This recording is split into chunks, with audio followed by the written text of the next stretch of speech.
Vamos entonces a orar en esta mañana y arrancamos, y arrancamos con el tema. Bien, vamos a orar. Te damos gracias, Padre, porque nos das este día, este nuevo día, Señor, la nueva semana que abres para nosotros.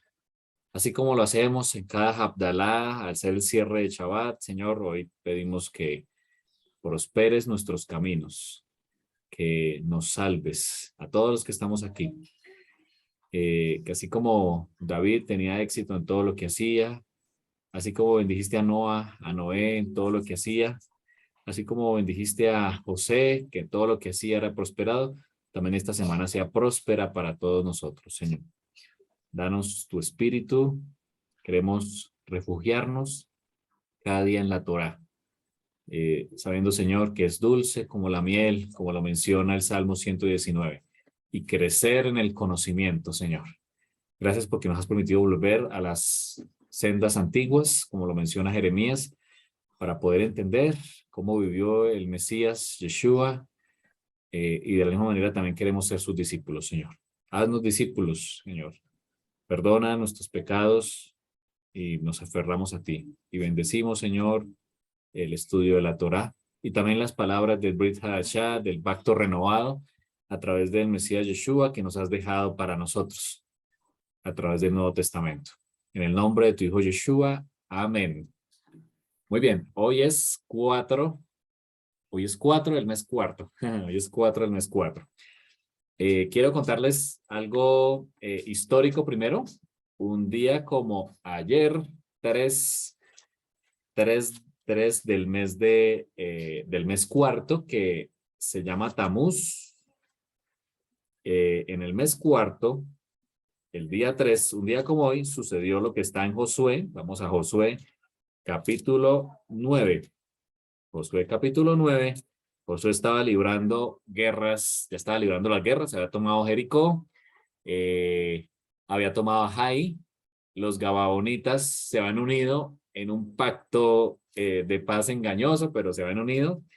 Y pues 5 reyes se aliaron para guerrear contra Josué en su travesía al conquistar la tierra. De hecho, el Mesías Yeshua también vendrá por el oriente, por el Monte de los Olivos. Y dice en el capítulo 10 de Josué, sucedió lo que está en el versículo 12. Dice que Josué habló a Adonai el día en que Adonai entregó al amorreo, o sea, esos 5 reyes, delante de los hijos de Israel. Y dijo en presencia de los israelitas, fíjense lo que dijo Josué un día como hoy, o como ayer, pues, exactamente. Dice, sol, detente en Gabaón, y tu luna en el valle de Ajalón. Y el sol se detuvo, y la luna se paró, hasta que la gente se hubo vengado de sus enemigos. Un episodio bastante interesante, científicamente difícil de entender, de digerir, cómo es que el sol se detuvo. Dice el versículo 13 que el sol se paró en medio del cielo y no se apresuró a ponerse casi un día entero. O sea, se alargó el día para que Josué pudiera librar batalla contra sus enemigos. Fue algo muy particular que sucedió en esa ocasión. Científicamente no es fácil de entender, pero eso sucedió en esa batalla que Josué libraba un día como hoy. Recuerde que él arrancó a tomar Jericó justo después de Pesa, justo después de la Pascua en primavera. Ya estamos en el mes cuarto, habían pasado 3 meses y ya estaba conquistando o estaba guerreando contra estos 5 reyes en un día como hoy. Qué hermoso es poder también decir en un día como hoy que el Señor nos ayuda a cada uno a librar nuestras batallas. Cada uno tenemos batallas, guerras contra el yo, contra el orgullo, contra la vanidad, contra un pecado, quizás una situación difícil que estamos viviendo, una enfermedad, una situación familiar, pero el Señor es el que nos da la seguridad de la batalla. Y eso está ahí mismo en Josué, en el capítulo 10, unos versículos antes. El Señor le dijo a Josué, versículo 8 del capítulo 10, no tengas temor, porque yo los he entregado en tu mano y ninguno de ellos prevalecerá delante de ti. Y es la promesa para nosotros hoy. Sea cual sea la batalla que estemos librando, el Señor nos dice hoy, no tengas temor de la batalla que está librando, porque yo lo he entregado en tu mano y ninguno de ellos prevalecerá. Es un mensaje que pasó un día como hoy, Adonai dando aliento a su pueblo. Muy bien, vamos a entrar entonces en nuestro tema de hoy.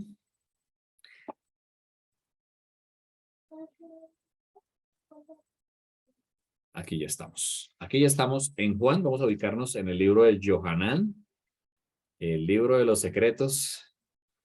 Creo que ya están viendo la presentación en el capítulo 13. Muy bien. Aquí estamos a partir del, como se dieron cuenta, del versículo del capítulo 12, el capítulo anterior, que fue la entrada triunfal en Jerusalén, que Yeshua anda en un burrito. Hablamos de ese misterio del asno y el burrito, que era un 10 de Nisan, o sea, 10 del primer mes. Aquí estamos justo en el día 14, el día 13, anocheciendo, o sea, ya 14. Esta escena que están viendo aquí, de la famosa cena de la Pascua que Yeshua la celebró una noche antes. ¿Por qué lo hizo? Porque pues el día 14, el día de Pascua, él estaría siendo sacrificado como cordero pascual. Entonces él la adelantó. En el día 13 al anochecer, o sea, ya era 14 de Nisan, en el día señalado, Yeshua se reunió con sus discípulos y de hecho dio palabras poderosísimas. O sea, Juan es quien nos muestra de aquí en adelante. Fíjense, apenas vamos en el capítulo 13 y Juan tiene 21 capítulos. La mayoría de las enseñanzas famosas, yo soy la vid, la oración poderosa de Juan 17, no se turbe vuestro corazón en Juan 14, que lo veremos en el próximo episodio. Todas esas palabras hermosas de Yeshua fueron dadas en el contexto de la fiesta de Pesa.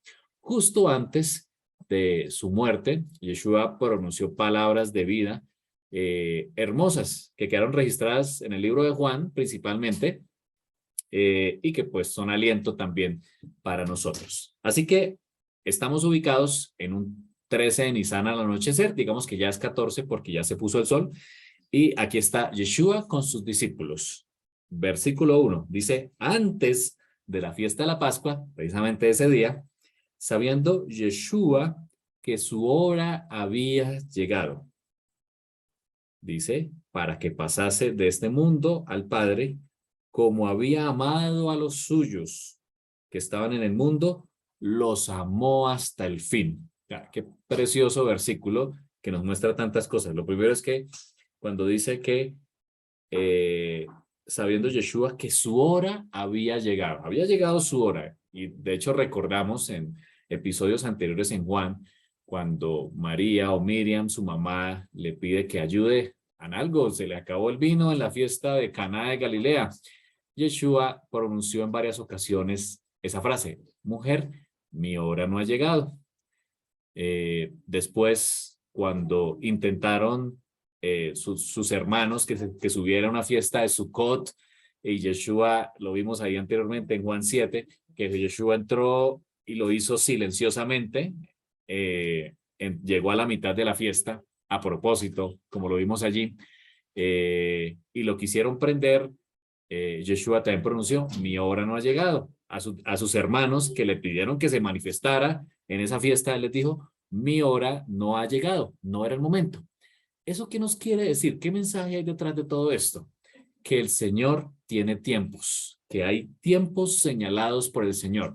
Y eso es maravilloso que Él no lo ha revelado a nosotros. Y por eso tenemos un calendario.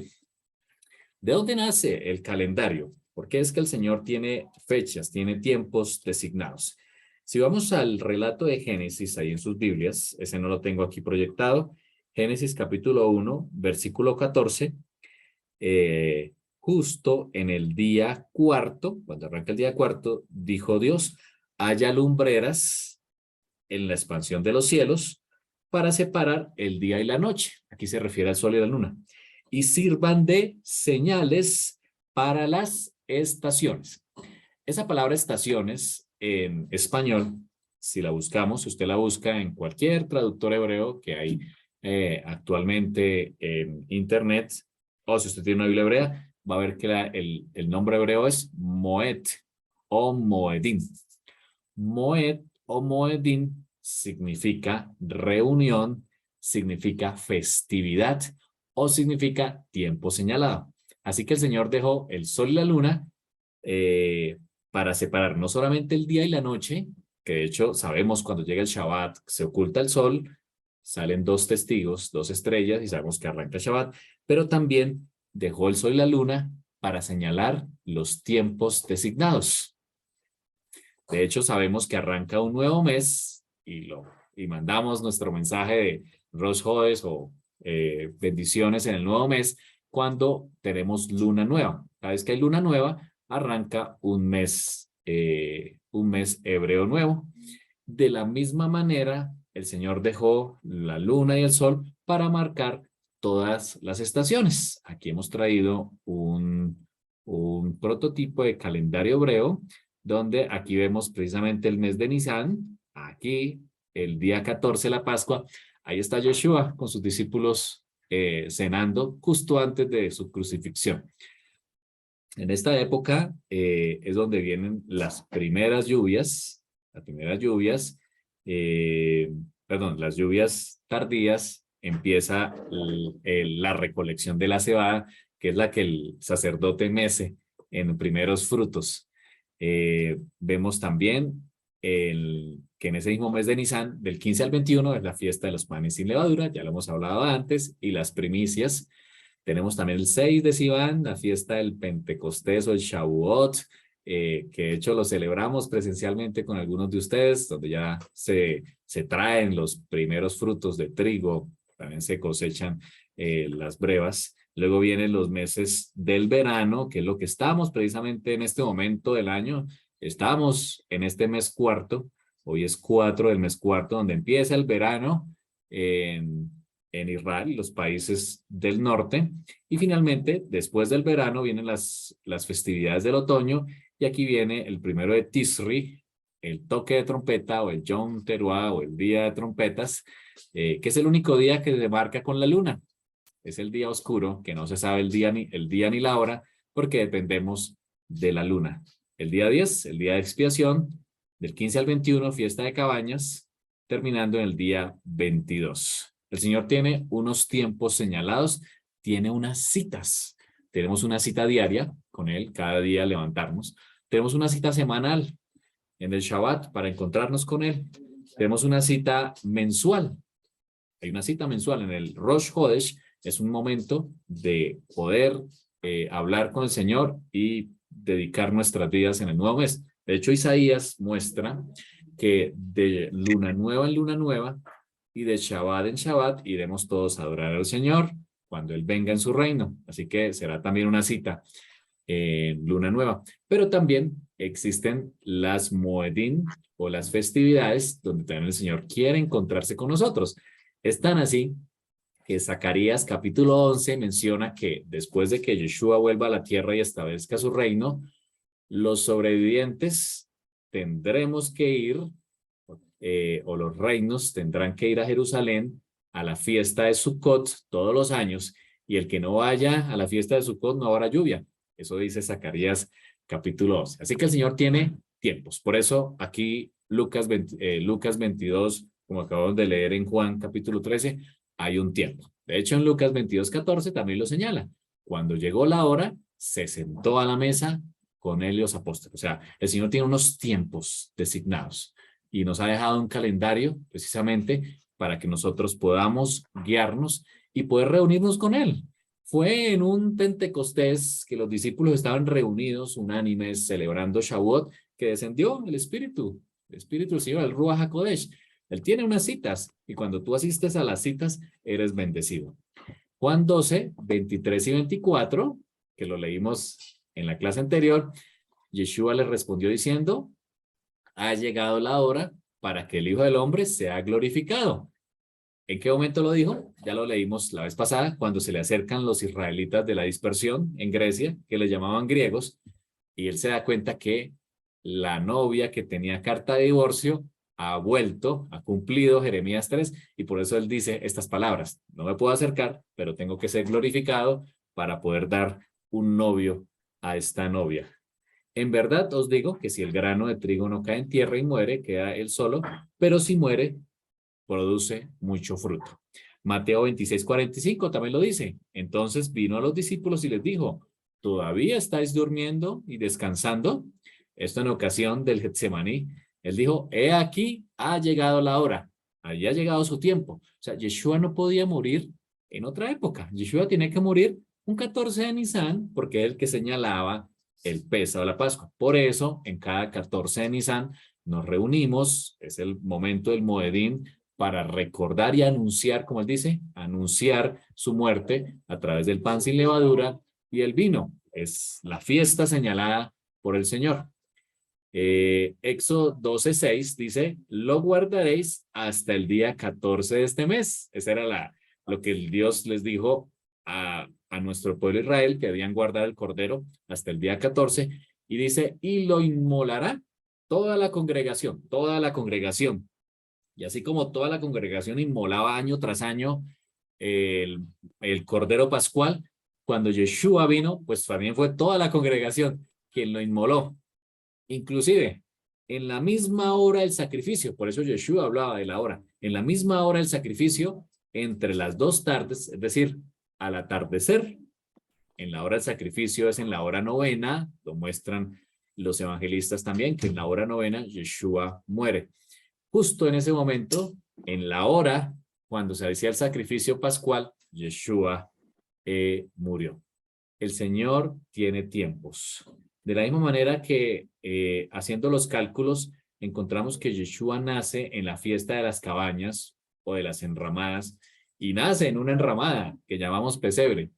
El Señor cumple sus tiempos. Su hora había llegado, es lo que dice Juan capítulo 13. ¿Cuál hora? La hora del sacrificio de la Pascua, que era justamente el 14 de Nisan, en la hora novena, 3 p.m., Yeshua sabía que había llegado su hora. Sigamos leyendo. Y cuando cenaban, como el diablo ya había puesto en el corazón de Judas Iscariote, hijo de Simón, que le entregase, dice Yeshua, versículo 3, sabiendo Yeshua que el Padre le había dado todas las cosas en las manos y que había salido de Dios y a Dios iba. O sea, Yeshua había salido de Dios y a Dios iba. Recordemos que Juan habla mucho acerca del origen de Yeshua. Encontramos en Juan que cuando él dice que nadie ha subido al cielo, sino el que descendió. Eso lo dice Juan también. Claramente Juan señala que Yeshua viene del Padre y a él va. Un texto paralelo, que lo vimos en el episodio de La Luz del Mundo, está en Hebreos capítulo 1, no lo tengo ahí proyectado, pero lo podemos buscar en las Biblias. En Hebreos capítulo 1 dice el versículo 3, hablando de Yeshua, el cual, hablando de Yeshua, siendo el resplandor de su gloria. Yeshua es el resplandor de la gloria del Padre, es la emanación. Si se acuerdan de este tema que estoy colocando aquí, esta imagen, se acordarán de lo que estamos hablando aquí. Yeshua es la emanación, es el Atzilut, dice el autor de Hebreos, el resplandor de su gloria y la imagen misma de su sustancia. O sea, Yeshua proviene de la imagen misma de la sustancia de la luz infinita que menciona Pablo. ¿Y quién sustenta? Yeshua sustenta todas las cosas con la palabra de su poder. Así que, si recordamos, cuando hablamos de este tema en La Luz del Mundo, tratábamos de explicar al Padre con esta imagen, la luz infinita, que dice Pablo que es la luz inaccesible. O sea, nadie ha podido ver al Padre. Él habita en luz inaccesible.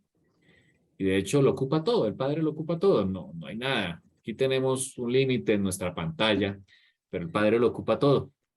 Entonces, en su amor, Él hace una contracción. El Padre se contrajo para crear el vacío.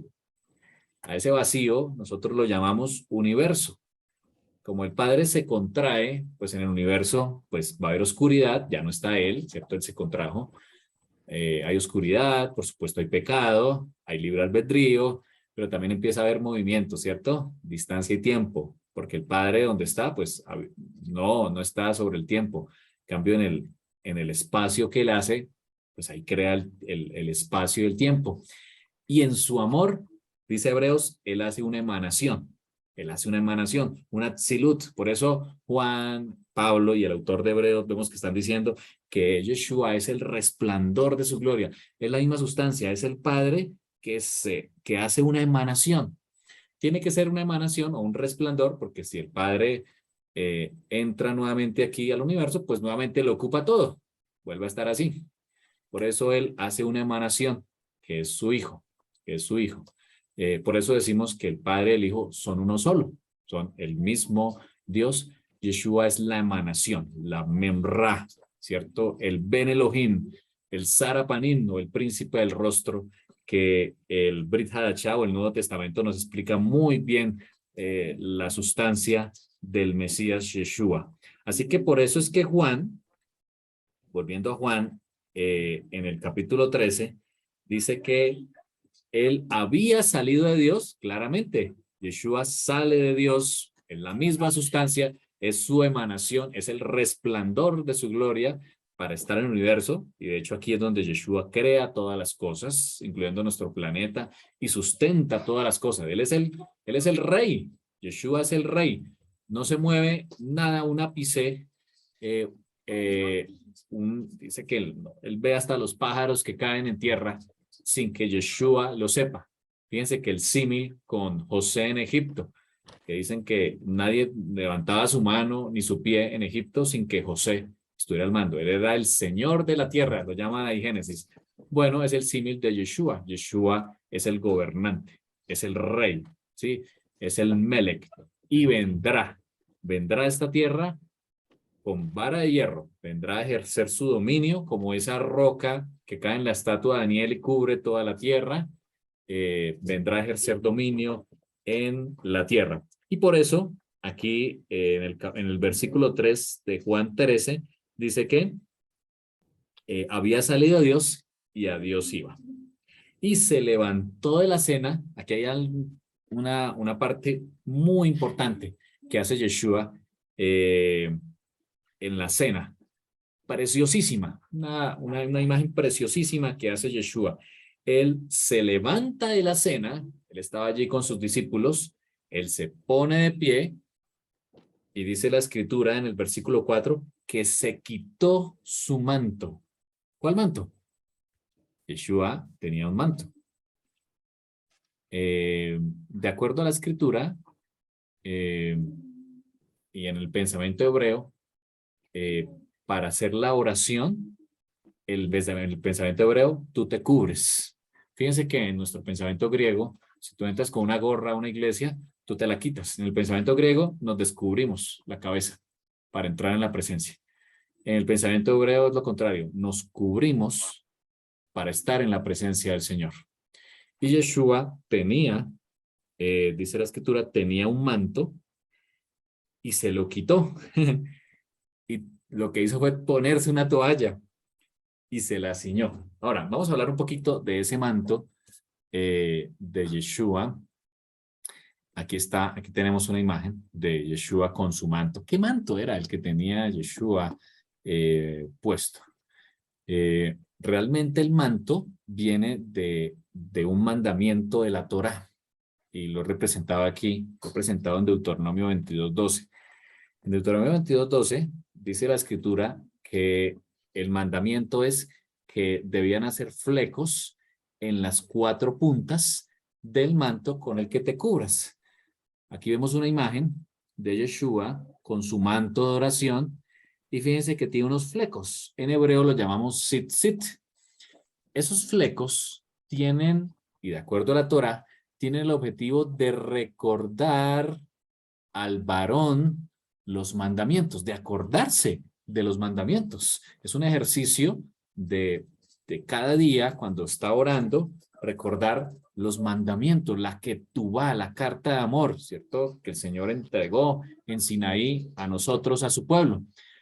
Y de hecho vemos en el milagro de la mujer que padecía flujo de sangre, si recuerdan algunos la historia, la mujer que padecía flujo de sangre por 12 años, había gastado su dinero, no tenía cómo, pues ya no había esperanzas y decidió acercarse al maestro en fe.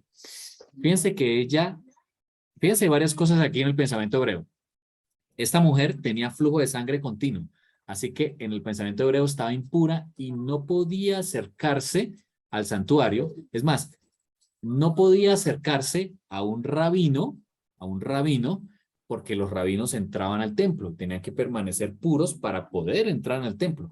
Si un rabino o un hombre tocaba a un muerto, tocaba sangre o alguna otra impureza, tenía que ir a hacer tevilá o bautismo, tenía que lavarse en las aguas de la purificación, de la vaca roja, bueno, esto lo hablamos en otro momento, para poder entrar al santuario. Así que ella se aventuró a tocar un rabino. Es muy probable que si lo hubiera hecho con cualquier rabino de aquel momento, la hubieran desechado porque lo hubiera contaminado ritualmente. Pero ella se arriesgó. Fíjense la valentía, o sea, no es solamente tocar el borde de su manto, sino que además ella tenía flujo de sangre que iba a impurificar a otra persona. Y fíjense que la escritura muestra que ella tomó el borde de su manto. En los evangelios muestra. Así que aquí vemos que ella realmente se agarró, o sea, ella tomó las flecos, o sea, tomó el sit. Dijéramos en términos más específicos, se aferró al mandamiento. Ella se aferró, que como estos flecos representan los mandamientos, ella se aferró al mandamiento. Y por eso es que Yeshua le dice, hija, tu fe te ha salvado, tu fe te ha sanado, tu fe te ha sanado. Precioso momento que ocurrió allí en ese momento. Así que Yeshua tomó su manto. Yo he traído aquí también mi manto para mostrarles un poco. Este es el manto que utilizo para el momento de oración. El manto tiene unas esquinas, tiene 4 esquinas, y en las esquinas están los tzitzit o los flecos. Los flecos.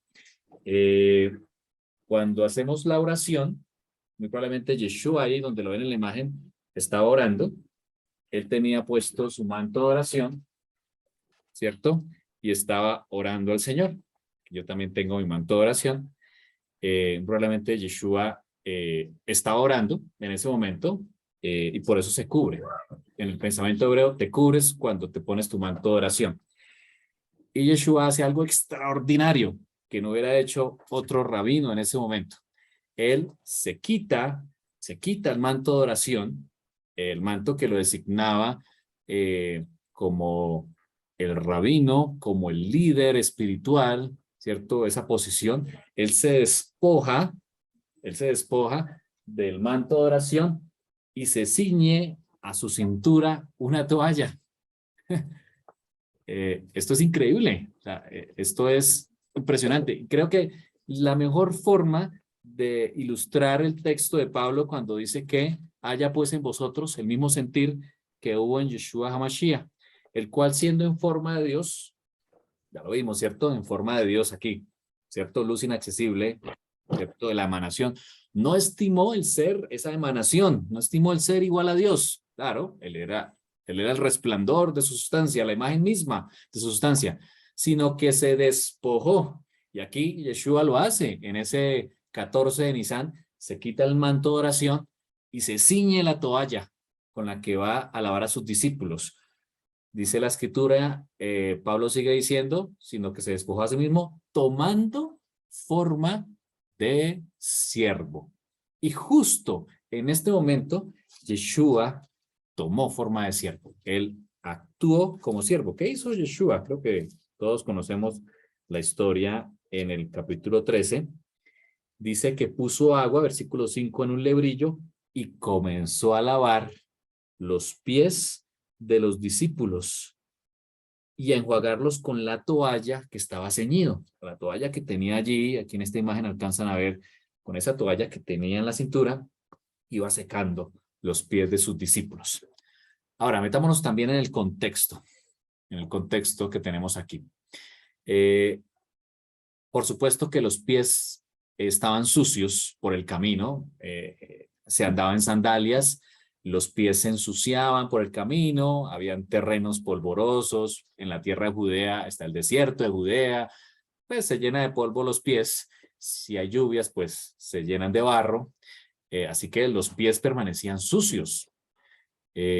Cuando se hacía una cena como las que ustedes ven aquí, de hecho es una mesa baja, no es una mesa alta como la que tenemos nosotros, es una mesa baja, se recostaban en el suelo y quizás se recostaban unos en otros para compartir la cena, los pies quedaban hacia afuera de la mesa y era el siervo más indigno, vamos a hablar de eso, el que tenía la función en aquel momento de lavar los pies. Ahora, usted dirá, pero ¿cómo así que el siervo?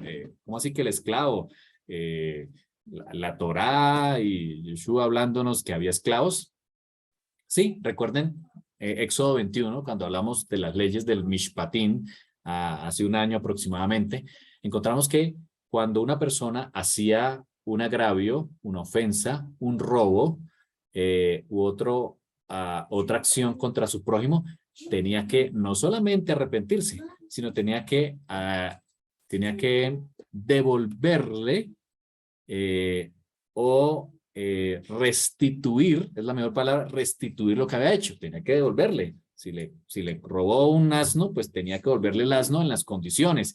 Y si el asno se le murió, pues tenía que pagarle el asno. Bueno, algunos de estos ladrones o que habían hecho algún agravio no tenían con qué pagar. Así que se convertían en siervos. Se convertían en siervos hasta que pagaran lo que debían. Y por eso vemos en la escritura que hay siervos. De hecho, la familia acogía a ese siervo y tenía que pagar, tenía que ser siervo durante cierto tiempo.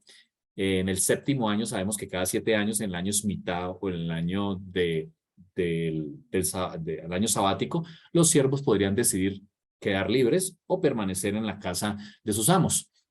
Pero debía trabajar durante esos años para restituir. De ahí viene el texto en Éxodo 21 de ojo por ojo, diente por diente. Eso no es una ley de venganza, sino es la ley de la restitución. Así que el siervo debía permanecer pagando.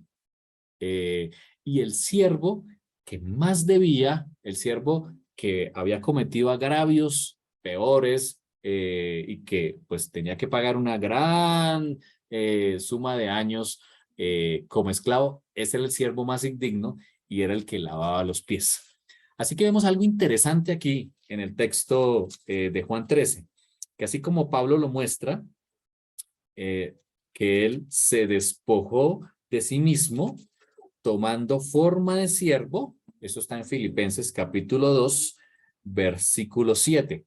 Dice, sino que se despojó a sí mismo, ¿cierto? Como aquí en la cena, se quita su manto de oración, toma forma de siervo, se ciñe la toalla, hecho semejante a los hombres, y estando en la condición de hombre, se humilló a sí mismo, se humilló a sí mismo. Yeshua se hizo el siervo más indigno, es decir, el que cargaba más pecados, el que tenía más deudas por pagar, era el que lavaba los pies. Yeshua le está diciendo a sus discípulos, yo estoy cargando el peso del pecado, el peso del siervo más indigno, lo estoy cargando en este momento al lavar los pies de sus discípulos. Preciosa enseñanza que nos da el Señor, y Pablo lo ilustra en Filipenses capítulo 2. Ahora, también esto tiene otra lección importante para nosotros, y es que durante el camino, ¿cierto? Al seguir al Señor, así como lo hacían estos discípulos, seguían a su maestro por donde él iba, así como a ellos se les ensuciaban los pies, a nosotros también se nos ensucian los pies. Es posible que caigamos, que tengamos heridas, que cometamos faltas, yerros, que nos equivoquemos, ¿cierto? Somos humanos. Pero el Señor le dice a sus discípulos, yo estoy aquí para lavarle los pies. A pesar de que vienes, ¿cierto? De que eres mi discípulo, de que me sigues, de que tratas de cumplir la Torá, pues vas a embarrarte, ¿cierto? Te vas a llenar de polvo. Aquí estoy yo para lavar los pies, para cubrir multitud de pecados. Así que, y otra lección preciosa aquí que le está haciendo el Señor a sus discípulos, a ti y a mí, que somos discípulos del Señor, que a pesar de que en el camino que estamos caminando como discípulos del Señor podamos equivocarnos o embarrar nuestros pies, el Señor es quien lava nuestras heridas. Él es quien nos cubre. Bien, vamos adelante entonces, versículo 6 del capítulo 13. Entonces vino Simón Pedro y le dijo, Señor, ¿tú me lavas los pies? Respondiendo Yeshua le dijo, lo que yo hago, tú no lo comprendes ahora, más lo entenderás después. Pedro le dijo, no me lavará los pies, jamás. Yeshua le respondió, si no te lavare, no tendrás parte conmigo. Le dijo Simón Pedro, Señor, no solo los pies, sino también las manos y la cabeza. Él quería una tevila completa, un bautismo completo. Yeshua le dijo, el que está lavado no necesita sino lavarse los pies, pues está todo limpio. Y vosotros limpios estáis, aunque no todos. Sé que en algunas de nuestras iglesias está la costumbre de lavar los pies, y eso es muy bonito porque recordamos ese momento especial cuando Yeshua lava los pies, se hace un siervo y además que cubre nuestros pecados. Lo más importante de esto es entender el mensaje, porque Yeshua dice que nosotros también, dice el versículo 5, ejemplo os he dado para que como yo os he hecho, vosotros también lo hagáis. El Señor quiere que seamos también humildes, que podamos servir a otros en la misma condición, así como Él lo hizo. Versículo 16, de cierto os digo, el siervo no es mayor que su Señor, ni el enviado es mayor que el le envió. Si sabéis todas estas cosas, bienaventurados seréis si las hiciereis. Versículo 18, no hablo de todos vosotros, yo sé a quienes he elegido, mas para que se cumpla la palabra, el que come pan conmigo levantó contra mí su calcañar. Eso está en Salmo 41:9. Ya estaba profetizado que alguien que comía al lado de Yeshua le iba a entregar. Desde ahora os lo digo antes que suceda, para que cuando suceda creáis que yo soy. De cierto os digo, el que recibe al que yo enviare, me recibe a mí, y el que me recibe a mí, recibe al que me envió. Aquí viene una parte de la historia en la cena donde Yeshua, conmovido, dice el versículo 21, conmovido en espíritu, estaba muy triste, lo declaró diciendo, a alguno de ustedes me va a entregar. Entonces ahí viene la famosa historia, ¿no? ¿Seré yo maestro? ¿Seré yo? Los discípulos se miraban unos a otros. Eh, eh, y había un discípulo que estaba muy cercano a Yeshua, entendemos que es Juan, y a ese Pedro le dijo, pregúntale, pregúntale quién es. Le hizo señas, dice la escritura del versículo 24. Y versículo 26, Yeshua responde diciendo, a quien yo diere el pan mojado, aquel es. Y mojando el pan, lo dio a Judas Iscariote, hijo de Simón. Hay unas películas de Yeshua, creo que es la Biblia hablada, se llama la Biblia hablada, donde muestra este episodio cuando Yeshua moja el pan y dice estas palabras, y me pareció el más indicado para ilustrarlo. Usted lo puede buscar en internet. Él moja en pan, en el agua, y las palabras que él dice, a quien yo diere el pan mojado a aquellos, se las dice en el oído a Judas. ¿Por qué? Y es muy certero con el pensamiento hebreo. En el pensamiento hebreo nunca se acostumbra a poner en ridículo a nadie. O sea, tú nunca vas a regañar a nadie en público, no vas a altercar con alguien público, no es pensamiento hebreo, se hace en soledad. De hecho, Yeshua mismo lo dice, ¿no? Si alguien tiene algo en contra tuya, ve tú y él solos y háblalo. Es lo que el Señor nos enseña. Si hay algo, alguien tiene algo contra ti, alguna dificultad, tú tienes que hablarlo con la persona solos. Ese es el primer paso. Por eso, en esa película de la Biblia hablada, creo que se llama así, que Yeshua le dice al oído a Judas, el que mete conmigo el pan, ese me va a entregar, es muy pensamiento hebreo, porque Yeshua nunca iba a poner en ridículo ni a señalarlo. Ahora, es tan así que Yeshua le dijo a Judas ya en público, lo que vas a hacer, hazlo pronto. No le dice nada más. Y fíjense que Judas sale y ellos se quedan pensando, versículo 29, debe ser que va a comprar algo de la fiesta, debe ser que va a hacer alguna compra o dar dinero a los pobres. Si ellos se hubieran enterado que Judas lo iba a entregar, lo hubieran detenido, ¿cierto? Se hubieran levantado y de pronto Pedro saca su espada, lo hubieran detenido. Pero como no se dieron cuenta, no sabían a qué iba Judas. Entonces es muy probable, y en el pensamiento hebreo, que Yeshua no le haya dicho en público o a Juan, el que mete conmigo en el pan me va a entregar, sino se lo dijo quizás directamente al oído a Judas. Y es como el Señor actúa. El Señor nos habla directamente, nos habla en persona, nos redarguye para que podamos cambiar. Y Yeshua esperaba ese cambio de Judas. Se lo estaba diciendo en este capítulo 13 de muchas maneras y esperaba que él cambiara su actitud, pero sabemos que no fue así. Versículo 31. Cuando hubo salieron de la cena, Yeshua dijo, ahora, dijo, es el momento, llegó la hora. Ahora es glorificado el Hijo del Hombre y Dios es glorificado en él. Si Dios es glorificado en él, Dios también le glorificará en sí mismo y enseguida le glorificará. Hijitos, dice él, aún estaré con vosotros un poco, es decir, esos 40 días que Yeshua iba a estar con él. Me buscaréis, pero como dije a los judíos, así os digo a vosotros, a donde yo voy, al Padre, vosotros no podéis ir. Eso está en concordancia con Juan, el que vimos anteriormente, en Juan capítulo 7, versículo, Juan 7, versículo 34, cuando dice Yeshua, me buscaréis y no me hallaréis, porque donde yo estéis, vosotros no podréis venir. Claramente la Biblia nos muestra en varias ocasiones que nadie ha subido al cielo sino el que vino, sino el que bajó. Nuevamente aquí Yeshua también en el capítulo 13, en el versículo 33 nos dice también lo mismo, a donde yo voy, vosotros no podéis ir. Y ahí viene el famoso nuevo mandamiento, un nuevo mandamiento que el Señor establece allí con sus discípulos. Y dice el Señor en el versículo 34, un mandamiento nuevo os doy, dice 2 puntos, que os améis unos a otros.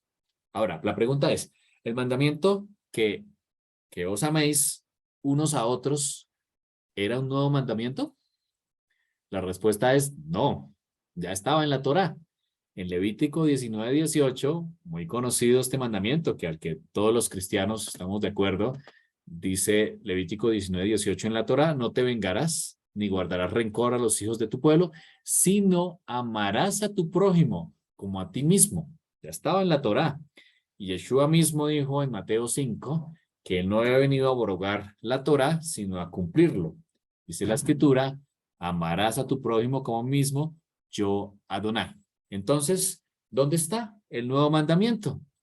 Muy bien, está en la siguiente parte, cuando Yeshua dice que os améis unos a otros como yo os he amado. Ahí está el nuevo mandamiento. Así como Yeshua, dice la Escritura, que nos amó hasta el fin, él también quiere que nos amemos unos a los otros. De la manera en que Yeshua lo hizo, que entregó su vida, se rebajó, se quitó el manto de oración, se puso la toalla. De esa manera es que el Señor le está diciendo a sus hijos, a nosotros, su pueblo, que debemos amarnos los unos a los otros. Es más, dice en el versículo 35, en esto conocerán todos, ¿quiénes son todos?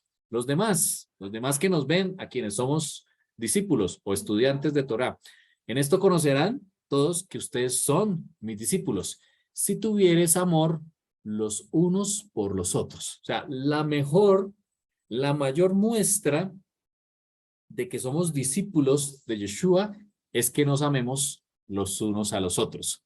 No podemos ser discípulos o estudiantes de Torah y no amar a nuestro prójimo, no perdonar las ofensas que recibimos, que aunque es difícil de perdonar en algunos momentos, es difícil. Yeshua dice que debemos amarnos los unos a los otros, así como Él nos amó. Y que la mayor muestra hacia el mundo de que somos discípulos de Yeshua es cuando amamos a los otros.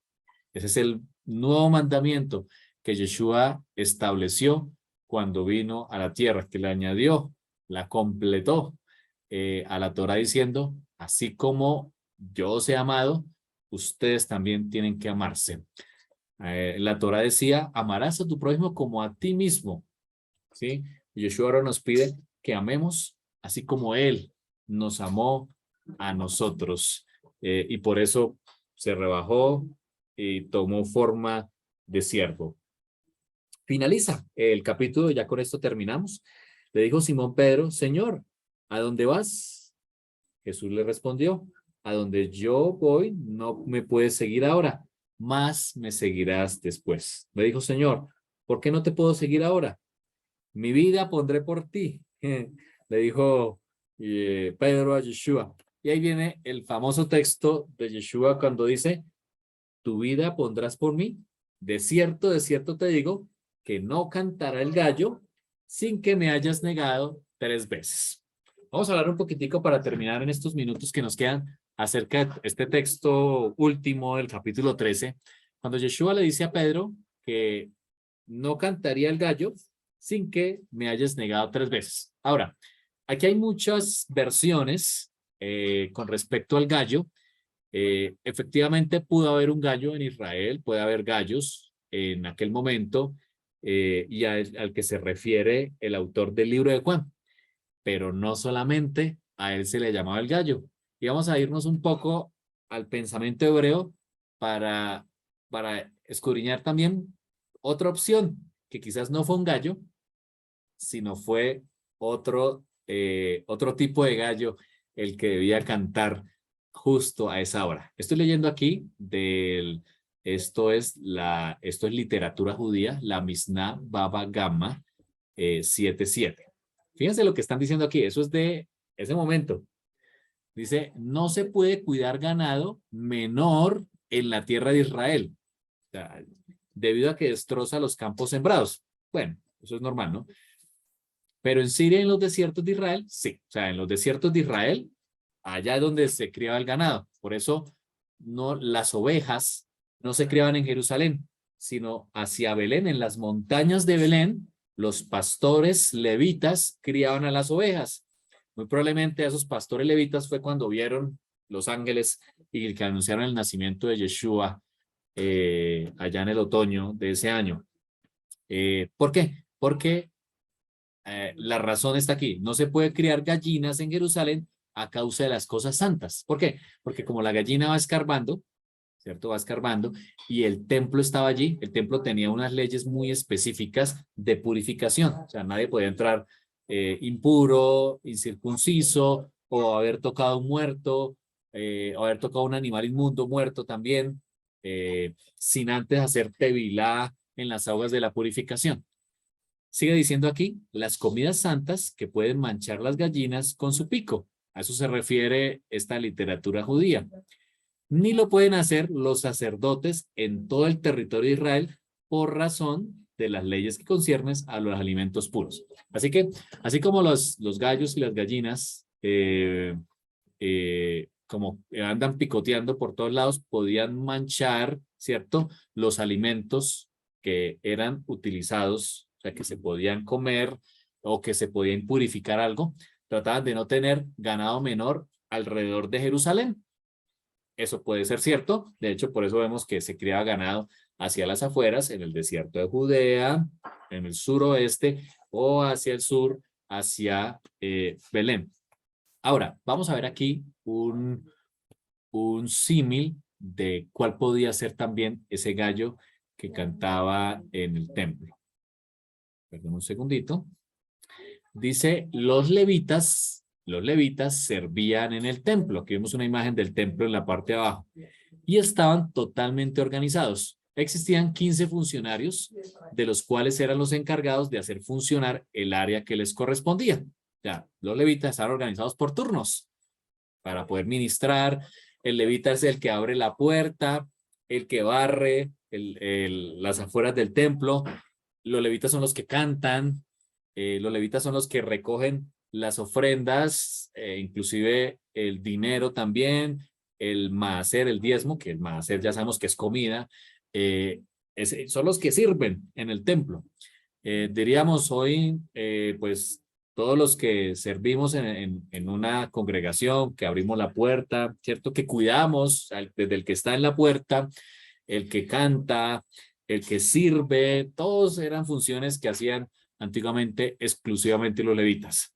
Entre estos funcionarios estaba el funcionario encargado de las puertas y era quien tenía la voz de autoridad para ordenar abrir o cerrar las puertas del templo. No debían interrumpir la guardia del santuario. Ahora, ¿por qué? Porque es que las puertas del templo, como lo hemos visto en otras imágenes, eran puertas muy grandes. Tenían que ser varias personas para empujar la puerta y cerrarla. Las puertas se abrían en Shabbat, en Luna Nueva y en las festividades se abren. De allí viene el término de que se abre la puerta de la gracia. Es por el templo. Y al finalizar las festividades, como el Yom Kippur, el día de la expiación, se cerraba la puerta. De allí viene el término de se cierra la puerta de la gracia. Entonces, eran los porteros del templo. Cada día, cuando los porteros, los famosos shoarim, se disponían a abrir las puertas del templo, otro grupo de levitas, ordenados por su funcionario principal, se alistaba para que al mismo tiempo que los porteros abrían las puertas, se escucharan sus cánticos. O sea, mientras unos iban abriendo las puertas, se escuchaban de una de sus cánticos y el sonido de las trompetas que anunciaban o daban la bienvenida a la llegada de la luz. O sea, cada vez que amanecía, aparecía el sol, se abrían las puertas del templo y justo cuando estaban abriéndose las puertas del templo, los levitas ya estaban en su puesto, otros levitas, cantando y haciendo sonar sus instrumentos. Muy probablemente allí viene la tradición de que cuando nos reunimos en nuestra congregación, lo primero que hacemos es, que abrimos la puerta, es cantar. Bueno, eso era lo que hacían los levitas en aquel momento. Se abrían las puertas, los porteros empujaban las puertas y se escuchaba desde adentro del templo los cánticos y el sonido de trompetas y otros instrumentos dándole bienvenida a la luz. Cada vez que amanecía, se cantaba. Eso es una indicación de que la luz es un símbolo de el Adonai, nuestro Dios. Él crea la luz, Él es luz, Él habita en luz inaccesible. Así que cada vez que llegaba la luz, se cantaba dándole esa bienvenida a la luz, que es un símbolo de buscar primero al Señor. Estos funcionarios levitas se llamaban cantores. El funcionario principal de los cantores se encargaba de seleccionar y ubicar a los levitas en la plataforma. Entonces, los ubicaba en la plataforma para cantar y también era el que daba la orden para hacer sonar las trompetas. A estos levitas, cantores, se les llamaba el canto del gallo. El canto del gallo en el pensamiento hebreo del primer siglo se le llamaba a aquellos que cantaban justo en el amanecer, cuando se abrían las puertas y se escuchaban los cánticos y las trompetas. A eso se le llamaba también el canto del gallo. Ahora, es muy probable que Yeshua se haya referido a este canto del gallo, conocedores que en la literatura ya leímos que no existían las gallinas por allí por el tema de la purificación del templo. Muy probablemente Yeshua se refirió a esto. Así que cuando vemos que más adelante Pedro niega a su maestro, vemos que era en la tercera vigilia, y lo vamos a ver más adelante, y fue justo antes del amanecer, antes que se hicieran sonar las trompetas. Muy bien, hemos llegado al final del capítulo 13. Seguimos ubicados justo en el 14 de Nisan. A partir de aquí, Yeshua empieza a dar lecciones que vamos a ver más adelante en los siguientes episodios, preciosas, en el capítulo 14, cuando él dice que es el camino. En el capítulo 15, él dice que es la vid verdadera. En el capítulo 16, cuando el gozo, la tristeza se vuelve en gozo. En el capítulo 17, él ora por sus discípulos y todo sucedió un 14 de Nisan. Impresionante. Así que vamos a entender todas estas lecciones que vienen adelante en el contexto de la fiesta de Pesa. Y finalmente ya el capítulo 18, ya viene los episodios finales, el arresto de Yeshua. Vamos a orar. Te damos gracias, Señor, porque nos muestras tu palabra preciosa.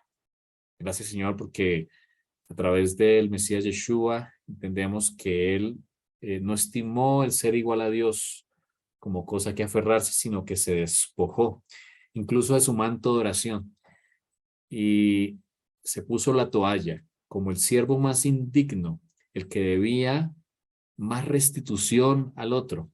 Él tomó la carga del siervo que debía más para que tú y yo podamos ser limpios en este eh, caminar que tenemos en nuestra vida, en donde ensuciamos nuestros pies. Gracias, Señor, porque limpias nuestros pies, Señor. Queremos ser como el Mesías. Queremos aferrarnos a este nuevo mandamiento que el Señor nos ha dado, de amarnos unos a otros como Yeshua nos amó a nosotros, que nos amó hasta el fin.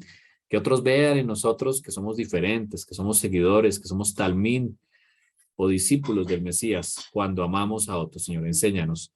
Quita de nosotros el orgullo, el egocentrismo, quita de nosotros la ansiedad, la depositamos, Señor. Derramamos, Señor, toda nuestra vida, nuestra ansiedad, las preocupaciones, todo aquello que hace que no perdonemos a otros o que no amemos a otros, Señor. Perdona y toma, Señor. Derramamos como se quemaba la ofrenda en el sacrificio, la ofrenda quemada que se quemaba totalmente, Señor. Nos derramamos totalmente delante de ti en este día y queremos ser seguidores tuyos, Señor, así como Yeshua fue y nos enseñó. Gracias por las palabras de vida que encontramos en el pacto renovado, en el Nuevo Testamento. Gracias, Señor, porque a través de ella podemos entender un poco más la Torá, la carta de amor que nos has dado. Nos aferramos, Señor, a la Torá como el árbol de vida. Te pido una bendición sobre todos nuestros amigos, los estudiantes de Torá que están aquí reunidos. Suple, Señor, cada necesidad, cada situación, de acuerdo a tu voluntad, Señor. Escucha nuestras oraciones, visítanos, Señor, y más en este tiempo que vivimos de la tierra. Queremos permanecer caminando en la luz y siguiendo los pasos, como lo hemos hecho a través del libro de Juan, siguiendo los pasos de nuestro Mesías Yeshua como fieles discípulos. Te alabamos, Señor, esta semana, en el nombre de tu Hijo Yeshua. Amén. Muy bien.